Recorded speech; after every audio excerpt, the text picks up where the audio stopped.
అధ్యాయం 20. ఆ సమయంలో దేవుడు నైవే కుమారుడైన యెహోషువతో తన ఒడంబడికను చేశాడు. అతను భూమిని వేగు చూసిన మనుషులలో మిగిలిపోయాడు. ఎందుకంటే వారు దాని గురించి చెడుగా మాట్లాడినందున వారు భూమిని చూడకూడదని వారిపై చీట్లు పడింది. మరియు ఈ కారణంగా ఈ తరం చనిపోయింది. అప్పుడు దేవుడు నవ్వే కుమారుడైన యెహోషువతో ఇలా అన్నాడు: ఎందుకు దుఃఖిస్తున్నావు? మరియు మోషే ఇంకా బ్రతుకుతాడని ఆలోచిస్తూ ఎందుకు వృధాగా ఆశిస్తున్నావు? కాబట్టి ఇప్పుడు నీవు ప్రయోజనం లేకుండా వేచి ఉండవు. ఎందుకంటే మోషే చనిపోయాడు. అతని జ్ఞాన వస్త్రాలను తీసుకుని వాటిని ధరించి అతని జ్ఞాన నడికట్టుతో నీ నడుములను కట్టుకో. అప్పుడు నీవు మార్చబడి మరొక మనిషి అవుతావు. అతను నా ప్రజలను నీ వెంట నడిపిస్తాడు మరియు నేను అతని చేతికి అమోరీయుల రాజులను అప్పగిస్తాను అని నేను నా సేవకుడైన మోషేతో నీ తరపున మాట్లాడలేదా?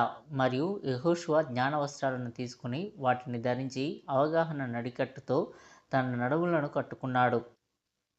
మరియు అతను దానిని ధరించినప్పుడు అతని మనస్సు రగిలిపోయింది మరియు అతని ఆత్మ కదిలించబడింది. మరియు అతను ప్రజలతో ఇలా అన్నాడు: ఇదిగో, మునుపటి తరం వారు తమ దేవునికి వ్యతిరేకంగా మాట్లాడినందున అరణ్యంలో మరణించారు. మరియు ఇదిగో, మీరందరూ అధిపతులారా, ఈరోజు మీరు మీ దేవుని మార్గాల్లో బయలుదేరితే మీ మార్గాలు సరళంగా చేయబడతాయని తెలుసుకోండి.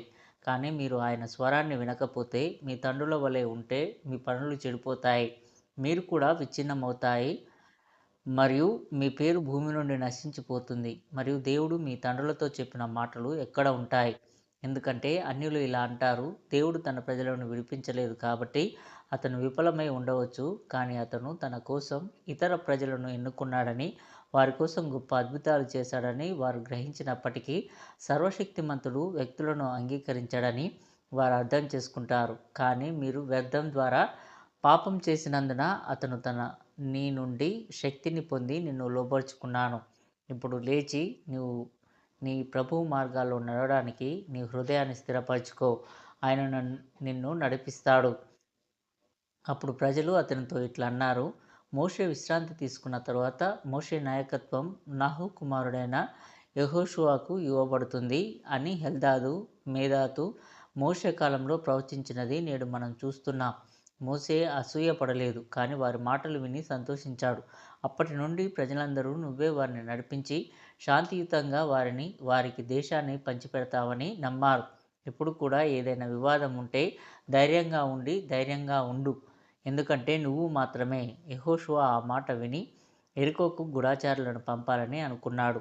మరియు అతను కాలేబు ఇద్దరు కుమారులు అయిన సెనెజు మరియు షినమియాలను పిలిపించి వారితో ఇలా అన్నాడు: నేను మరియు మీ తండ్రి మోషే చేత అరణ్యంలో పంపబడ్డాము. మరియు వారు మరో 10 మందితో కలిసి వెళ్ళారు. వారు తిరిగి వచ్చి ఆ దేశాల గురించి చెడుగా మాట్లాడారు, ప్రజల హృదయాలను కరిగించారు. వారు చెల్లాచెదరుగా పడిపోయారు మరియు వారి హృదయాలు కూడా వారితో కలిసి ఉన్నాయి. కానీ నేను మరియు మీ తండ్రి యెహోవా మాటను నెరవేర్చాము మరియు ఇదిగో, మేము ఈరోజు బ్రతికి ఉన్నాము. ఇప్పుడు నేను యెరికో దేశాన్ని వేగు చూసేందుకు మిమ్మల్ని పంపుతాను. మీ తండ్రి చేసినట్లు మీరు కూడా బ్రతుకుతారు. వారు వెళ్ళి పట్టణాన్ని వేగు చూశారు. వారు తిరిగి చెప్పినప్పుడు ప్రజలు వెళ్ళి పట్టణాన్ని ముట్టడించి దానిని అగ్నితో కాల్చారు.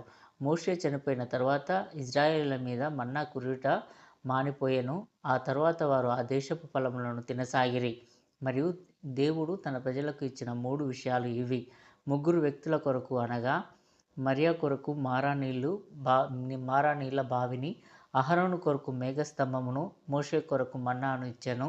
మరియు ఈ 3 కానుకలు ముగిసిన తర్వాత ఆ 3 కానుకలు వారి నుండి తీసివేయబడ్డాయి. యెహోషువ మరియు ప్రజలు అమోరీయులతో పోరాడారు మరియు యెహోషువ జీవితమంతా వారి శత్రువులపై యుద్ధం బలంగా ఉన్నప్పుడు ఆ దేశంలో నివసించిన 39 మంది రాజులు నశించిపోయారు. మరియు యెహోషువ తనకు ఆజ్ఞ ఇచ్చినట్లుగా చీట్ల ప్రకారం ప్రజలకు ప్రతి తెగకు దేశాన్ని ఇచ్చాడు. అప్పుడు కాలేబు అతని దగ్గరకు వచ్చి ఇలా అన్నాడు: మేము ఇద్దరం వేగుల వారితో వెళ్ళడానికి మోషే ద్వారా చీటి ద్వారా పంపబడ్డామని నీకు తెలుసు. మరియు మేము ప్రభువు మాట నెరవేర్చాము. కాబట్టి ఇదిగో, మేము ఈరోజు సజీవంగా ఉన్నాము. మరియు ఇప్పుడు అది మీకు అనుకూలంగా ఉంటే నా కుమారుడు సెనెజుకు 3 లేదా తెగ గోపురాల భూభాగాన్ని కొంత భాగానికి ఇవ్వండి. యెహోషువ అతన్ని ఆశీర్వదించి అలాగే చేశాడు. అదుస్సూచీలు కోను ఉటకించిన టార్గమ్ మరియు మిద్రాష్ పేజీ 320. ఎల్దాద్ మరియు మేదాద్ కొంతమంది ప్రకారం మోషే చనిపోవాలని మరియు యెహోషువ ఇజ్రాయెల్ను వాగ్దాన దేశంలోకి నడిపించాలని ప్రవచించారని చెబుతుంది. అదేవిధంగా కోన్ మిద్రాషిం, సెదర్ ఉలాం రబ్బా మొదలైనవిని ఉదహరించాడు. ఇది 3 స్వర్గపు బహుమతుల ఉపసంహరణకు సంబంధించి పిలోతో ఖచ్చితంగా ఏకీభవిస్తుంది. బబిలోనియన్ టాల్ముడ్ తానిత్ 1 రాడ్కిన్సన్ పేజీ 22 కూడా అదే కథను కలిగి ఉంది.